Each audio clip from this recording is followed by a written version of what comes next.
much. Dr. Masamula, thank you for your presentation. However, it's very relevant for one province out of the 9 provinces, which is Gauteng. Because Gauteng doesn't have traditional leaders, House of Traditional Leadership.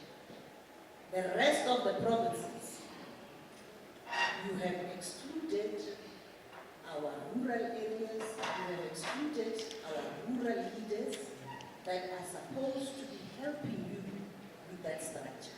And I'm not too sure whether Chapter 12 you brought it in because you saw that I came in with Dipuo and then you just put it in. But I've been observing the slides from the first speaker, and thank you, Auditor General. Thank you very much. And your questions that you've been asking us, they're very simple. You know, when the settlers came here, they found kings government. They had all those structures, and they were doing perfectly well. So they called it government, they changed it, and they deliberately made sure that they keep them out of the system, which was working perfectly. We also had judiciary. Every royal house was a court. So they took our royal courts and they called them judiciary. So today you're struggling. I was in an IEC conference last week. 67% of our communities do not have confidence on the political leadership. 67%.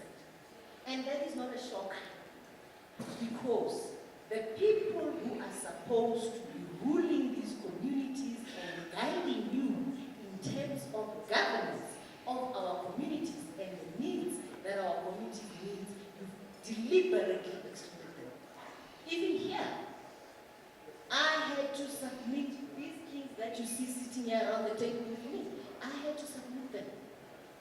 One of our kings called, he wanted accreditation, and he was told straight that no, we only want political parties. That is a structural way of excluding the very people that brought you this governance. You only know that when it's local elections and you go asking for votes. You don't even respect their protocol to say before you walk into a village you must speak to the king. You just walk in and canvass and do all your things. So I'm gonna ask for a proposal that we have at least a forum submission from the kings, because they did not submit. It's the second area, like my colleague says, of Odessa. We are doing a white paper, but they haven't submitted, and you're submitting next week. Next week we are doing a submission, but they haven't submitted. Yet, they are the people that are governing your local government. And they do not have a say, because politicians have a better say, because at least when they come with parcels. Now when we know that they don't come even to the individual worship, because the government has literally killed local government under the leadership. So you are still going to struggle. I can guarantee you, for as long as we come here with white papers that are written by settlers, not ourselves, we are still going to struggle. Because we are the people that know what is happening at the local government as kings and queens and royal houses. But you never include us, and you wonder why you're not coping. You're not going to cope. So I'm going to propose that. Call us, have our own, so that we give you submissions. I don't know what you're going to do, because you must submit next week. Therefore, we are doing the same thing. We are not allowed again. We are only going to come to us. So my time is up. I have a lot to say. Can you also identify the yes? Because my colleague gave me 6 seconds, can I just steal them? We are having a serious problem, Minister and Deputy Minister. This is the only opportunity I get. Can you first identify yourself? Yes.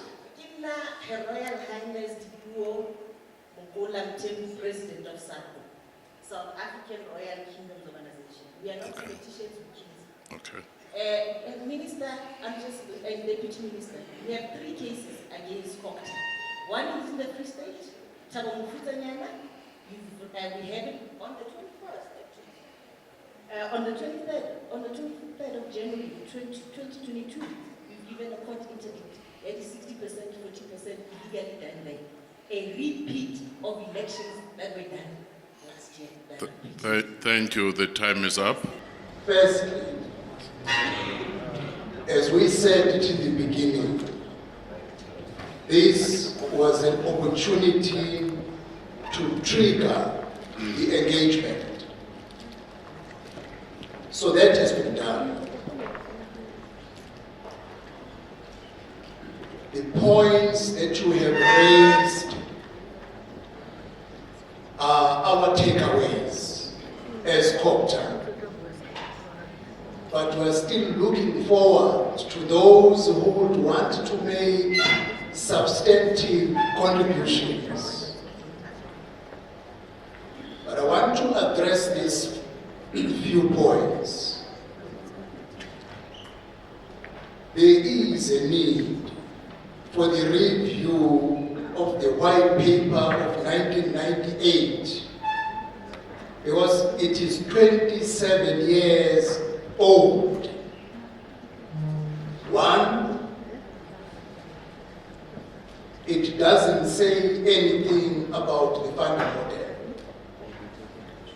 So this opportunity, therefore, the need across all speakers, we agree the funding of all three spheres of government should be treated the same. The role of traditional and Khoisan leaders, Her Royal Highness, the white paper, this is what we did. We engaged the National House of Traditional and Khoisan leaders. And they are in the process of engaging all 9 provincial houses of traditional and Khoisan leaders in order to make submissions before the end of this month as to what is their view when it comes to a white paper review in addressing the issues of our traditional and Khoisan leaders. But above that, last year,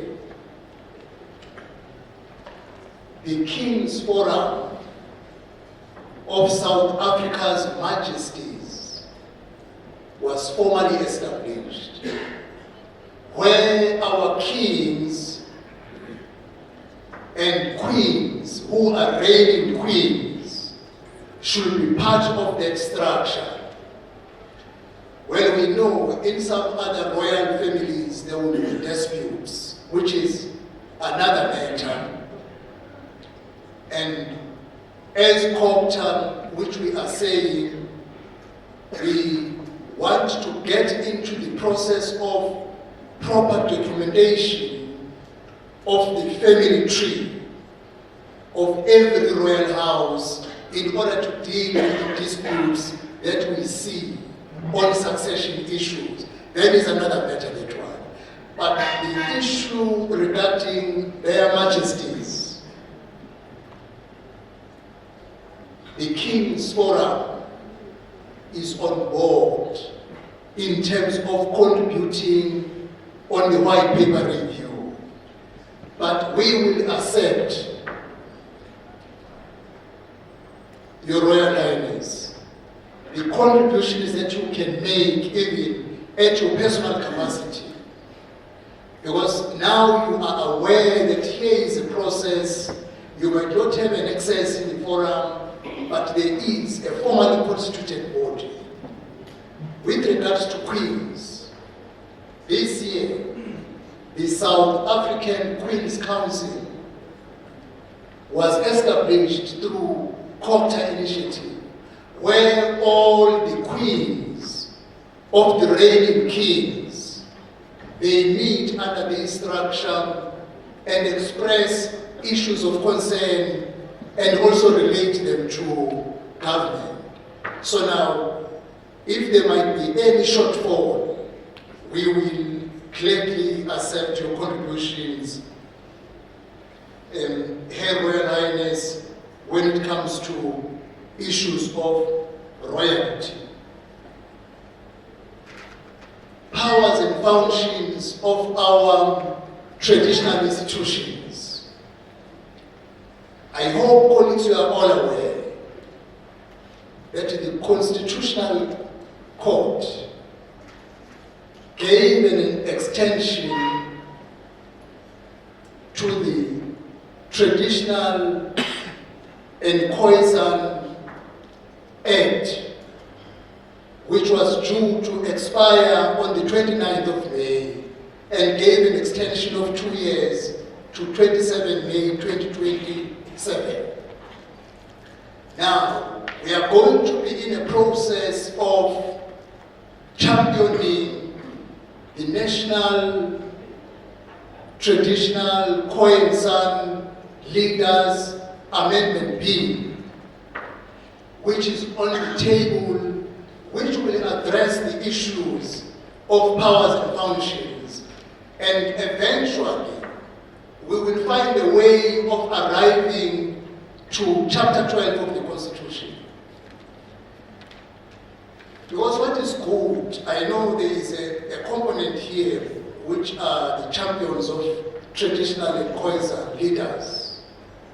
What is good now, across all political parties in parliament, at a national level, there is consensus that something must be done to address the issues of powers and functions of traditional and Khoisan leaders.